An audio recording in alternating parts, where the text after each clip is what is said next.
Alright, my name is Danwilliams once again, and I run a brand in Nigeria. Currently, we have our headquarters in Ekiti, and one of the things that we do as a firm is business formation.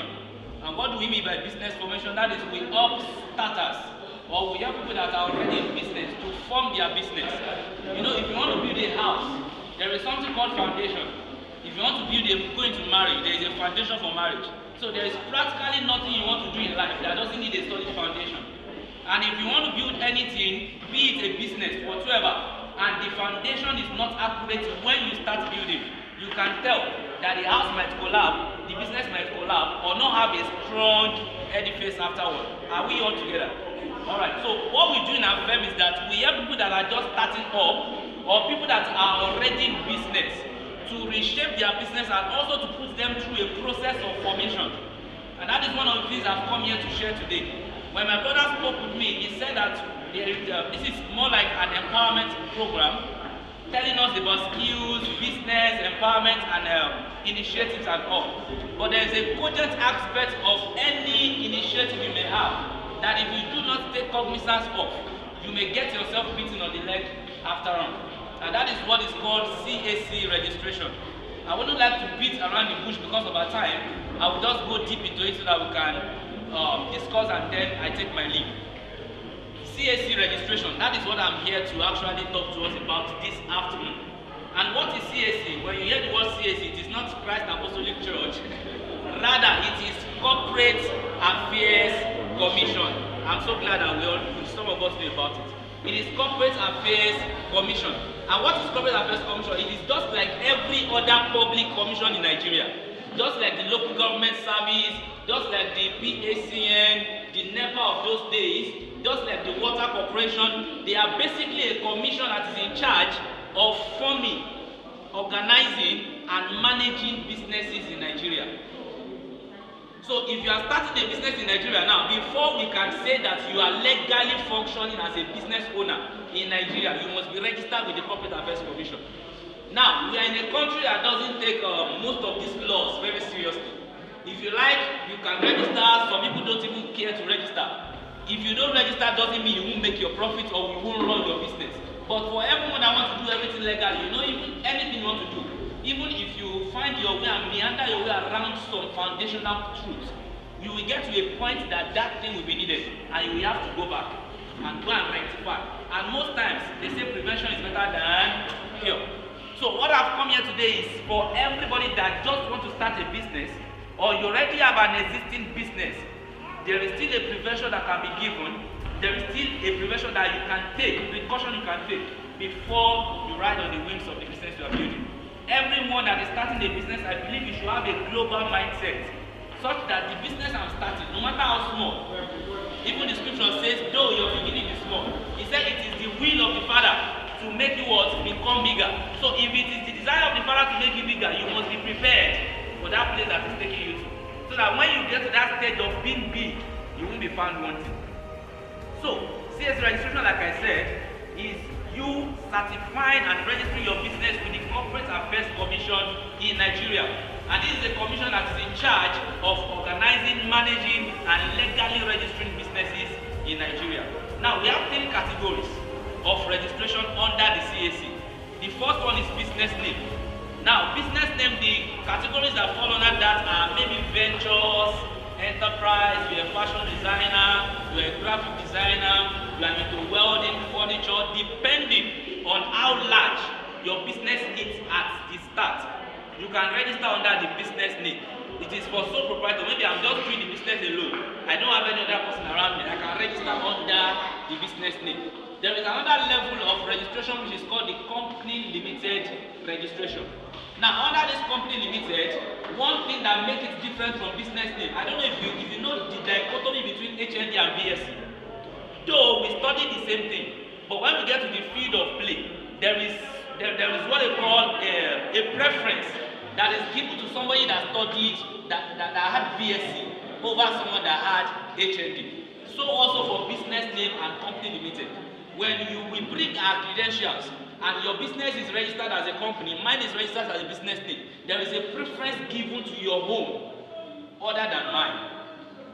So for company limited now, it gives us opportunity to have more than one director. Maybe you want to start a business, you want to start with your wife, you want to start with your friend, you want to start with your sister, you want to have them as shareholders in your company. That's when you can register as a company limited. But if you are not having shareholders, it's just you and yourself alone, you can register on that business name. Now, another difference is that maybe you want to go and open a corporate account, because that is one of the major importance of CAC registration. If you want to open a corporate account on the name of your business, they will ask for that certificate at the bank. So maybe they are giving a business name a limit of 50 million. They can increase that of a company name to 500 million, because they believe that anyone that has registered as company, you have higher stake, higher leverage, and you have higher network other than the business name. Are we still following? Yeah. Hope I'm not boring us. Alright. Then the third category, also for this company limited, maybe you are into travel and tours, you are into real estate, you want to venture into oil and gas, it's always advisable to register company limited. And the final one is called incorporated trustees. Now, the people that are under these incorporated trustees are churches, maybe you have NGO, maybe you have an association, maybe you want to register your community, you want to register a mosque. These are the 5 categories that are under incorporated trustees.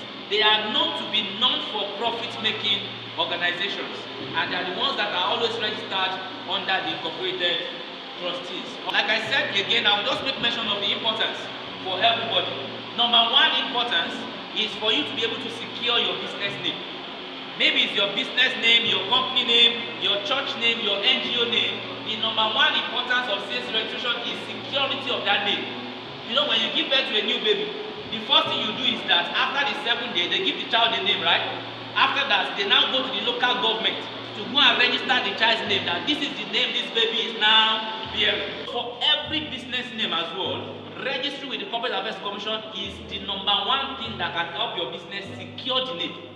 So it doesn't matter, maybe a Gabriel came and told you this is the name of your business. If you go to CAC portal and it has been reserved, you can't use it again. So that's why I advise everybody that wants to start a business afresh.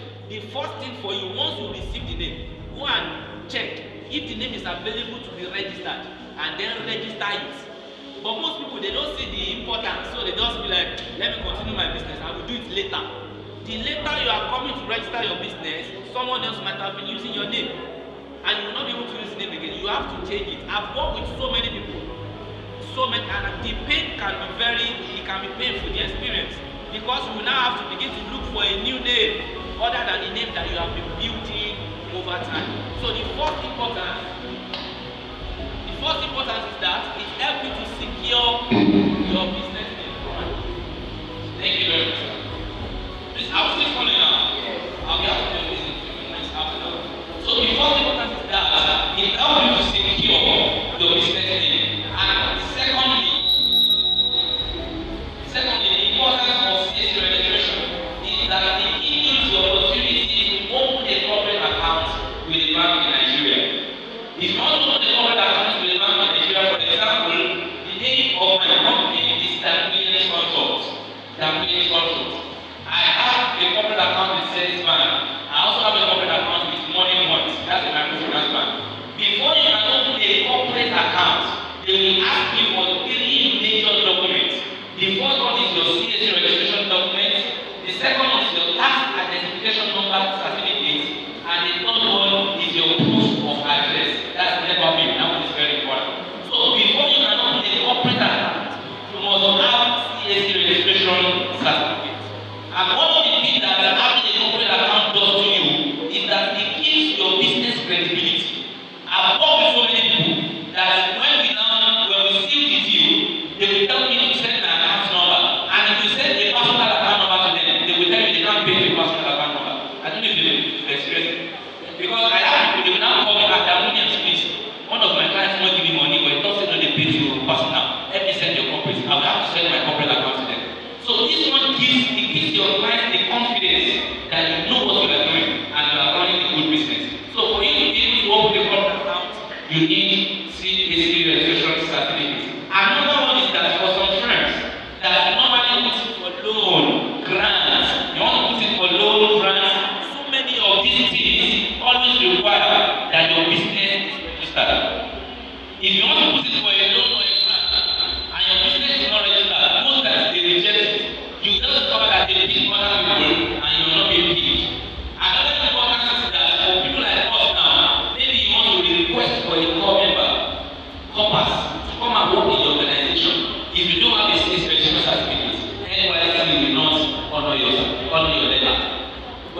that certificate, there is an honor they give to that certificate, and then they can give you core members. Okay, it's my slide of it. Alright. So I think I have my slide just 5 reasons why you should register your business. But I think I've given 4 or 5 already. We have numerous of them. But basically, the first thing which I always encourage people for is name security. Because when you have built your brand over the years, and an opportunity show up for you to be able to make use of that name, and you discover the name has been registered by someone else, it can be very painful. So if you're a new business owner here, you're a startup, you just want to start your business, or you are in your business already, it is not right to do the needful, and it's not possible. Most times we just think it's possible and then we overlook it. So if you're here this afternoon, and you have not registered your business, you are running a brand, and you are trusting God to expand. Because even the scripture says, write the vision down, make it plain, so that you can run that hidden it. And then God said, I will bless the work of your hand, so that when the blessing comes, there is enough banner for you to be able to take it up. I posted something on my wall for a few days back. I said, go and upgrade your account, so that the day a client pays millions to your account, they will not open your account and tell you come for verification, and then they will waste the time of your clients. So, see that I can help you to have a good number or a good, what's it called now? A good credit and debit limit is you registering your business, owning your state registration certificate, and then opening a corporate account. Please note our lives so that I don't bore you, and then I will take maybe 1 or 2 questions so that I can take my thank you.